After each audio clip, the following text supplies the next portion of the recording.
what I was. I'll tell you where I was. Okay, I was living my life, kind of believing that there's a God, but not 100% sure if it's Jesus. That's what I was. I'm just telling you straight, man. I thought there's a God. There must be a God because my mom told me so. There's a Bible on my desk, but I was a just in case Christian. I don't think any of you are just in case Christians. Some of you might be a just in case Christian. I'll tell you what a just in case Christian is. A just in case Christian is a Christian who believes in Jesus just in case he is God. Just don't want to take any chances. I better go to church, better go to this youth camp, better keep my Bible next to me just in case this whole God thing is real. If any of you are a just in case Christian, you can raise the hand in your heart. You just have to admit to God, don't worry, no one's going to judge you. Because some of us have those doubts sometimes. So I was a just in case Christian. So I thought, well, okay, maybe there's a God, but what do I want to do? Maybe there's a God, but what do I want to do? And I studied law and I got into stand-up comedy. All right. Comedy is pretty fun. Pretty fun for like, no, it's fun for like a couple of months, couple of years in fact. But then it's kind of like, riding a roller coaster. Have any of you ridden a roller coaster?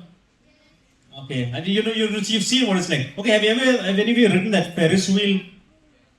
Okay, some of you haven't. Any fun ride, like, even if it's like going in a wave pool or going fast in a car, how many times can you do it before it stops being fun? Okay, imagine a roller coaster. Can it be fun like 10 times? What, like 3? 100 times? Wow, man, you'll puke and then you'll only come out of yourself after that. You've done the roller coaster so many times. It's kind of like that. You could go on the roller coaster the first time, and the first time you're going on the roller coaster, it's all new, right? You're like, wow, wow, wow. It's crazy like that. The second time you get on it, you're like, wow, wow, wow. Third time you're like, okay, oh,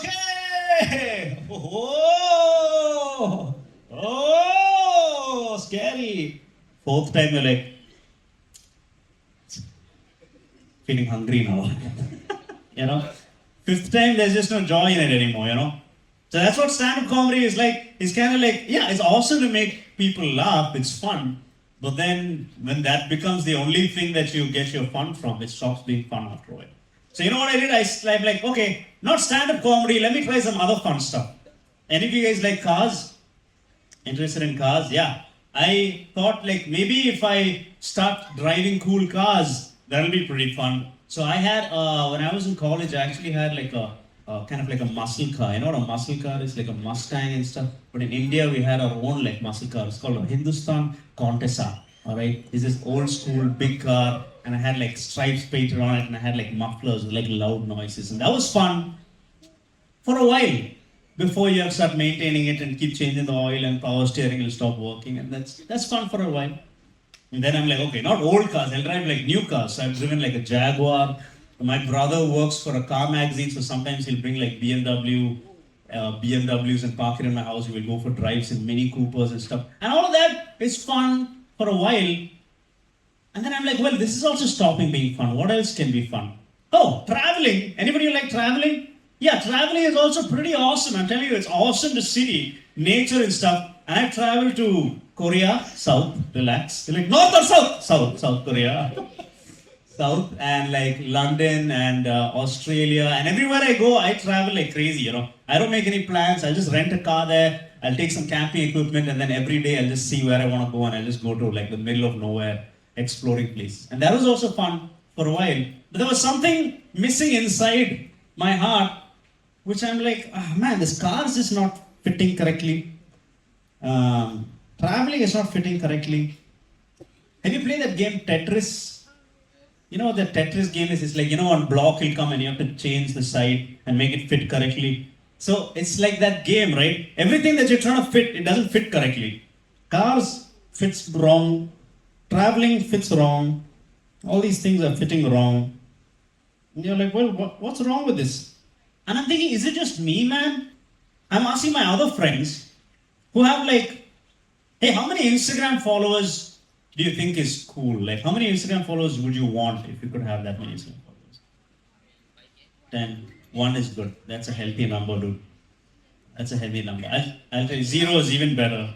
No Instagram is the best, if you ask me. Okay. I'll tell you how many I have now. I think the most I've gotten is, I forgot. Was it 199,000 or 40 or something like that? Yeah. I forgot. Now I have 134,000. 1,34,000. And you're like, oh, that's pretty cool, man. I know, yeah, but thank you. Thank you. And I thought, man, I have only 1,34,000. That's what I'm saying. You're like, wow. I'm like, oh, it's only 1,34,000. Because you know what? My friends have 1 million followers. My own my own roommate has 1 million followers. And I'm like, oh, if I just reach 1 million, that'll be awesome. But you know what my flatmate is thinking? He's thinking, I have only 1 million followers. If I only get 5 million followers, then I can relax. And there are people with like 20 million followers who are like, I have only 20 million followers. You know, it's never ending because the number of followers on Instagram is never gonna be the right Tetris block in your heart.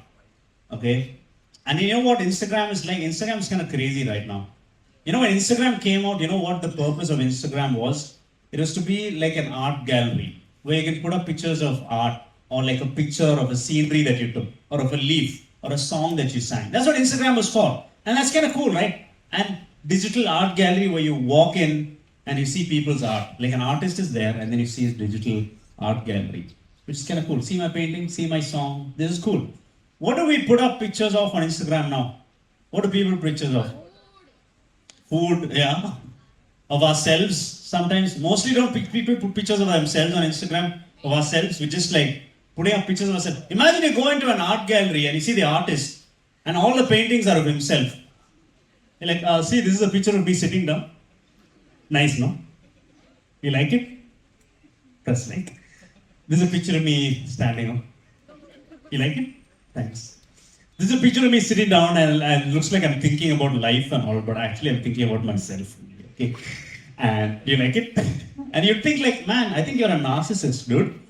You'd be like, no, I put Bible verse underneath. See, so I'm not narcissist. You know? Isn't that crazy that's what, and that's become normal.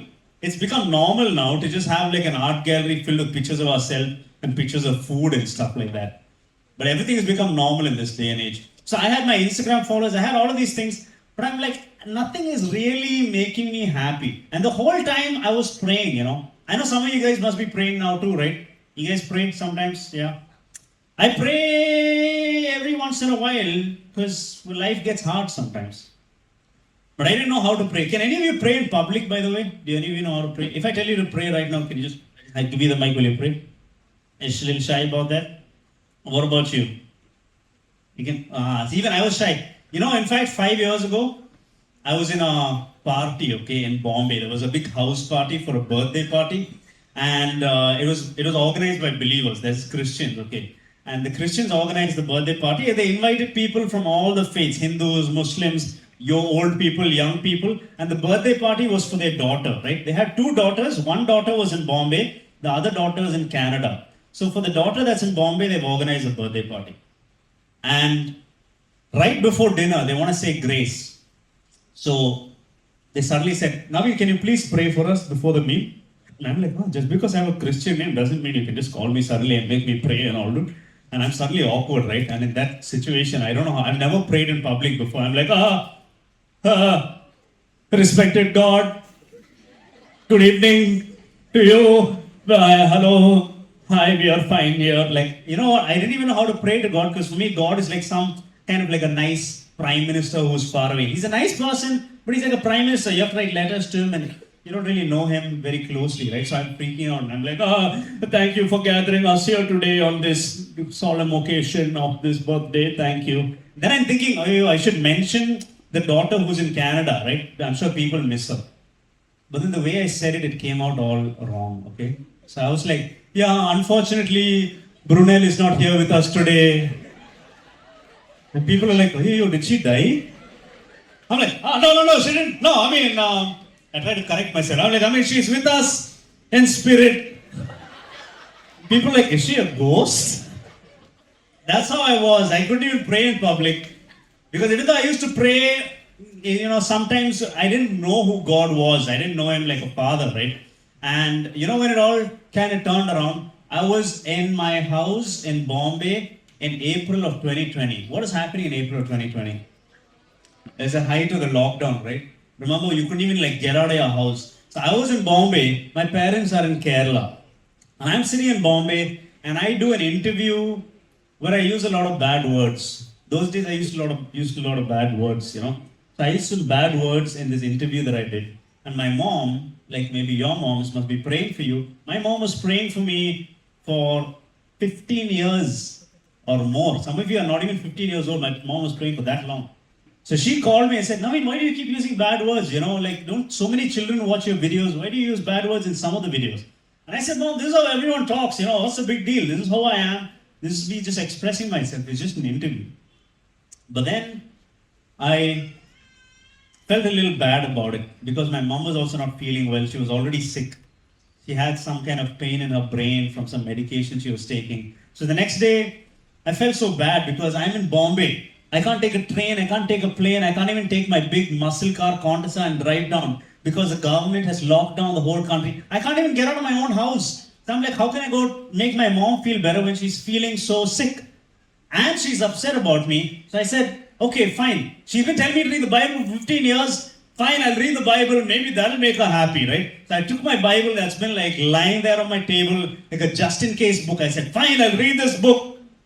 Read, where do I even read? What is this book of Matthew? Fine, I'll start reading Matthew. Fine, I start reading Matthew. And then I start reading Matthew, and I start reading about Jesus, talking about sin. And I'm like, man, what is this sin stuff and all? Okay, I'm a pretty nice guy, so I think I'm okay. I think I'm okay, man. Everyone says, Naveen, you're a nice guy.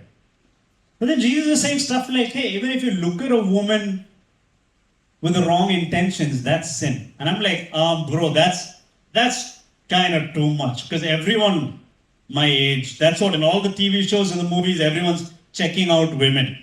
It's not called looking at women with lust. It's all just checking out women. What's the big deal in that? But then I'm like, well, actually, that's wrong. People can say it's fine and all, but actually, if you think about it, whether you're a guy or a girl, if you fall in love with someone and someone just looks at them, you'll feel bad, right? Like, hey, that's my husband or that's my wife. Please don't look at them like that. So all these things that Jesus was saying, I'm like, oh man, am I in trouble? Is this heaven and hell thing real? How do I even find out about this? Because the scientists haven't found heaven and hell, but the scientists have been wrong many times. So can this be true? The love of Jesus. And I'm like, hey, this Jesus sounds like what I've been looking for. Is this the Tetris block that's going to fit into my heart? Man, I'm not sure, but if it is, I'm cool with it. And he prayed for me that day, and that day happened to be Good Friday. Coincidence or what? I don't know. Happened to be Good Friday. And he prayed for me that day, okay? Now 2 days later, this is what happened. 2 days later, I downloaded this app on my phone, okay? It's called the YouVersion Bible app. Have you ever heard of that YouVersion Bible app? Yeah, I asked my mom, how do I read this Bible? Because I didn't want to get her excited. Okay, some of us are like this. I don't know if it's like this with you guys. Your parents will send you for a birthday party or someplace fun. And you'll go have a great time. I don't know why we don't like to show our emotions to our parents. You go have a great time with your friends and then you come home and then your parents will be like, so how was it? And you'll be like, yeah, I was like, whatever. Do you guys do that? I don't know why we're so with our parents, but we do that sometimes. So I didn't want to let my mom know and get excited that I'm reading the Bible. So I said, no, how do I read this Bible or whatever? Whatever. I'll read the Bible if I have to. What do I do? She said, well, download this YouVersion Bible app. I downloaded the app. I haven't opened it yet. That afternoon, I'm sitting back and thinking, man, God, are you real? Okay, you're probably real, but are you the God of the Bible? Because I've climbed up to Nepal and Bhutan and I've sat with monks and monasteries and stuff. I've talked to a bunch of monks. I've talked to people who can hypnotize you. I've talked to people like that. I've talked to magicians before. I've talked to people who have all sorts of philosophies. I've talked to people who've done all sorts of crazy things. But none of them have said that you are God. But are you God? Because if you're God, then I'll follow you. But I need to make sure that you're God. And I start getting scared. I'm like, oh no, what if Jesus is real, Bible is real. That means I can't stop. Will I have to stop doing comedy? Will I have to stop being friends with these people and those people? And then you know what? I actually freaked out and I started crying a little bit. I'm like, oh no, this sounds scary, man. God, I thought that following you is going to be like fun, but why is it sounding scary? If it's going to be good, if it's going to be okay, then please tell me it's going to be okay. That's what I'm crying out to on my bed. And I'm like, how is God going to talk to me? I've never heard his voice. People say they heard God's voice and all. How is he going to talk to me? And people say they can hear from the Bible. I'm like, but the Bible is there. I'm feeling a little lazy to get up. Okay, I don't want to get up to pick up the Bible. So I pick up my phone because I know I have this YouVersion Bible app. And I pick up that Bible app. And I'm like, maybe I'm crying. Maybe I'll read Bible app. And maybe inside this that God will talk to me somehow. How do you read Bible? And I open this Bible app. And there's a verse of the day. You know, there's a verse of the day on the app every time. There's a verse of the day. As I'm crying, the verse of the day that day is, and he shall wipe away all their tears. Okay, it's from the book of Revelation. Book of Revelation, chapter 21, verse 4. Okay. And God is saying, he shall wipe away all their tears. As I'm asking him, why am I crying? Will everything be okay? And I'm like, that's God talking to me! Ah! You know? I was like, how did that happen? Man, I've experienced miracles before, but I was always wondering who the God is. Now I'm asking God, are you the God? And he's directly telling me in a way that he is God. And you know what happened, man? I didn't feel like lying down on my bed anymore, okay? Till now I'm chilling on my bed like, I'm crying, I'm feeling sad. Suddenly I feel like, dude, imagine if like the Prime Minister of India walked into this place right now. Would you guys be like chilling like this? You'd be like, huh? Everybody sit straight, you know?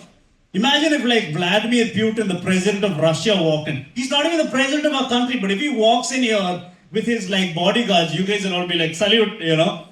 Because that's the kind of authority that these people carry, right? You just naturally become like different around them. So when I suddenly realized that God is suddenly talking to me, I'm like, yo, I can't be chilling like I'm in Hawaii, dude. So I got up off my bed, I went and sat on the floor, okay. I sat on the floor where I tried to meditate. You know, that's the thing that people try to do nowadays, meditation. And I tried it, but I was so bad at it. Every time I'm meditating, I just sleep off, you know. So I was sitting there. So that place, I sat over there and I started crying like even more because I felt this love of God, man.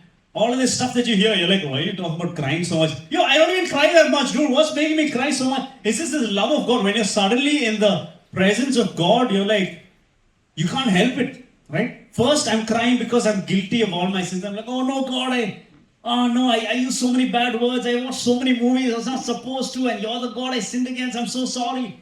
That's the guilt I'm feeling. All right. And then the second thing I'm feeling is God's forgiveness. God is forgiving me like it's going to be okay. And then you know what I hear? I hear God's voice. Yeah, I heard God's voice. God's voice is like, do you finally believe in me? I'm like, yeah, I finally believe in you. And then God is like, will you ever doubt me again? Because that's the thing I did. When you guys go out to college, maybe, even when you get 11th and 12th standard, there's going to be a lot of different ideas that come in, a lot of different ideas about God. God is like this, God is like that, God is the universe. That's an idea that everyone talks about now. There is no God, but there is universe. The universe will give you whatever you want. And I ask people, well, who made the universe? The universe. What about the universe? Universe. That's it. They can't even go beyond that. There's going to be a lot of different ideas about who God is, and I believe a lot of those ideas about who God is. But God isn't just everything. God can't just be everything, because that's just contradicting each other. And God asked me that day, will you ever doubt who I am again? I said, no, God. You know, there's so many times I should have been arrested by the police. I've been taken to the police station more than once for the stupid things I did and the bad friends that I kept and the stupid things that I myself have done. But I always got saved like in the last second. Somehow I felt like there was somebody protecting me that would not let me get into too much trouble, even though I was doing dumb stuff. And I just wonder who's protecting me at that moment on the floor of my house when God says, will you ever doubt me again? I realized, oh man, it's this God who's been protecting me all my life. And I said, no, I'll never doubt you again. And after that, you know what happened? I just knew in my heart. Listen, I've only been to one youth camp before that. In your age, I went to a youth camp. Nothing happened to me in that youth camp. Nobody told me about Jesus dying for me on the cross. Nobody told me that I shouldn't use bad words that time. I've not been to many of these youth camps like you guys have. But what happened to me on the floor of my house is I got converted to Christianity. I met Jesus. Can you be born a Christian? Can anyone be born a Christian? Well, in case you have any doubts about that, let me tell you, you can't be born a Christian. Other religions will say you can be born a Hindu, you can be born a Muslim. You can't just be born into Christian and grow up thinking, I am Christian, dude. My mom's name is Teresa, dude. So I'm a Christian. It's not like that. It's only when you decide that you want to follow Jesus that you become a Christian. And even though I grew up going to church my whole life, even though I've been to youth camps and stuff like that my whole life, even though I've been praying to God my whole life, like some of you have, and even though I've had a Bible in my bedroom my whole life, and even though I've listened to worship songs in the car my whole life, I still wasn't a Christian. You know why? Because I never realized that I was a sinner. I never realized that God is holy. But that time on the floor of my house, I became a Christian. Nobody had to tell me what I had to do. God just, as a miracle, just took his hand, took out my old ugly heart and put a new heart in me. With my new heart, I understood new things. I used to think that using bad words was okay. Suddenly I was like, oh no, I can't. I don't even want to listen to bad words. Forget using them. Nowadays when I listen to bad words itself, it strikes me. You know what happened is God gave me a heart, kind of like the heart that some of you younger guys will have right now. Some of the older guys here may still have a heart like that, but you know the problem is when we're a baby, God gives us a heart. Even though it's a sinful heart, we're all born in sin. At least it has a conscience. You know what a conscience is? A conscience tells you when you're going to do something, it's bad, right? You know, the first time someone uses a bad word, they feel like, oh, I don't know if I should use this bad word. That's your conscience telling you, because God's giving you a conscience saying, hey, don't use that bad word. Now, you can either choose to obey that conscience or disobey the conscience. If you obey the conscience, every time it tells you don't use the bad word, then after 10 years, a bad word will still feel like a bad word. But if you disobey your conscience and you use that bad word like, let me just say it and see what happens. Hey, I said it. Oh, nothing happened. I guess they were lying about this bad word stuff. But after many years of using bad words, it'll not even seem bad to use a bad word anymore. And you know what happens? Your conscience is gone. That part of your heart has become black and it doesn't sense right and wrong anymore. There'll be a part of your heart when you're watching certain movies that come out nowadays, there'll be some scene in the movie, and when you're watching it, when you're younger, you'll be like, I don't think I'm supposed to see that. But as you grow up, your friends might say, Macha, relax dude, this is what everyone's watching. In the last 20 years of human civilization, this has become okay. Before that, it wasn't okay. In the last 20 years of human civilization, it's become okay. And when you keep saying, yeah, fine, what happens? That part of your heart gets darkened. And so you get desensitized to stuff as you grow up. And that way, as you grow up, your heart gets darker in different parts. And stuff that seemed bad to you when you were a child doesn't seem bad to you anymore. And then who's going to give you a new heart after that? Can you force yourself to scrub it clean? You can't. I couldn't do it. When you have a heart and you have something called free will. Do you guys believe you have free will? Do you understand the concept of free will? Free will says you can do whatever you want. But you know what I understood? You actually don't have that much free will. You're supposed to have free will, but for some reason you end up doing the stuff you don't want to do. Does that happen to you guys? You're like, well, I want to study. Imagine this is what you're supposed to do. This is what you're not supposed to do. And you're like, well, I want to start studying very early before the exams so I can relax during the exams. But then you get distracted, end up doing the wrong thing. You waste a lot of time on your PS4 or whatever, right? And you're like, well, I don't want to use bad words as I grow up, and I don't want to do that kind of stuff because I know it's bad, but I can't help it. And then you end up using those bad words. Right? So your free will keeps getting swayed and it's like a bad arm wrestling match where you keep losing the arm wrestling match, right? You want to be winning, but then you keep losing the other way. So your free will is being taken advantage of. You're like, I know I want to wear a certain kind of clothes. I'm actually more comfortable in these clothes, but All of society is dressing that way, so I look weird if I don't dress that way. So I better dress that way too. So what happened to your free will? You want to do something, but you end up doing the wrong thing. So your heart keeps getting taken advantage of. Your heart doesn't have the free will that you think it does because, well, some parts of it have become dark. And your free will compass, you know what a compass is? A compass is like a thing that points you. So your compass is broken, your free will compass is broken. But what happens when you accept Jesus into your life is He gives you a new heart. He took out the heart that I had and He put a new heart in. And with this new heart, you know what I felt like? I felt like a kid again. I felt like when I was a child and I would listen to a bad word and I'd be like, hey, yeah, see, you know, that's what I felt like again. When I see a scene in a movie that shouldn't be there, like a child, I'm like, I don't think I should see that. I don't want to watch that again. That's the kind of miracle that God did in my life. And now I go around doing stand-up comedy all over the world. And it's much more exciting. Because I don't just tell jokes. God does miracles alongside. You know, like 1 week ago, I went to a stand-up comedy open mic. You know what an open mic is? An open mic is where stand-up comedians go to practice their jokes. Okay, so I went to this open mic, and there's only one other comedian there. And this other comedian is the guy who's organized the show. And he's sad because they've sold only 4 tickets for the show. Out of that, only one person has come. And he's already sad. He's like, dude, my life is bad. I'm depressed nowadays. And like, I quit my job. I'm questioning the meaning of life. All I have is comedy right now. And that too only one person has come. Do you think we should cancel the show? And I was telling him about God every time I meet him. So this time I prayed in my heart. I said, God, please can you send a couple more people so that this guy's show will be better? And this guy said suddenly, he's like, hey bro, like you can talk about God. It'll be awesome if God can do something right now. And you remember I said I used to be too shy to pray in public. This time I prayed out loud voluntarily. So I was like, you're right. I think God can do something. So I started praying out loud. We were on the balcony of the comedy show. And I said, God, Lord, please would you send 2 more audiences? No, 3 more audiences, Lord. Because 2 more will mean 3. That's kind of awkward. We want 4, Lord. Please would you send 3 more audience members, whoever they are, let them just walk into this place. Please, Lord. And I was a little nervous as I prayed. I'm like, what if it doesn't get answered?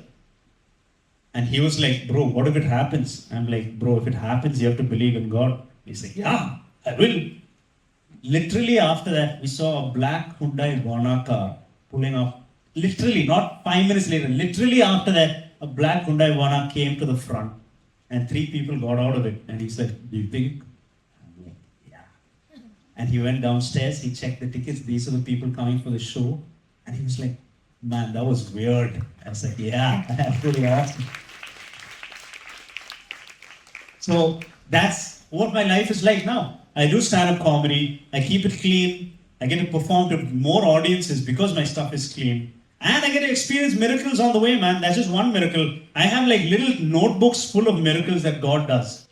Because life is so much more exciting. Yeah, you can be doing stand-up comedy and, you know, riding the same roller coaster. And then you get off that roller coaster, go on a different roller coaster of loving cars. You get on a different roller coaster of traveling. There's another roller coaster of making a lot of money. But you know what happened? I met the person who designed the whole amusement park. Okay? I met the creator of Wonderla, so to speak.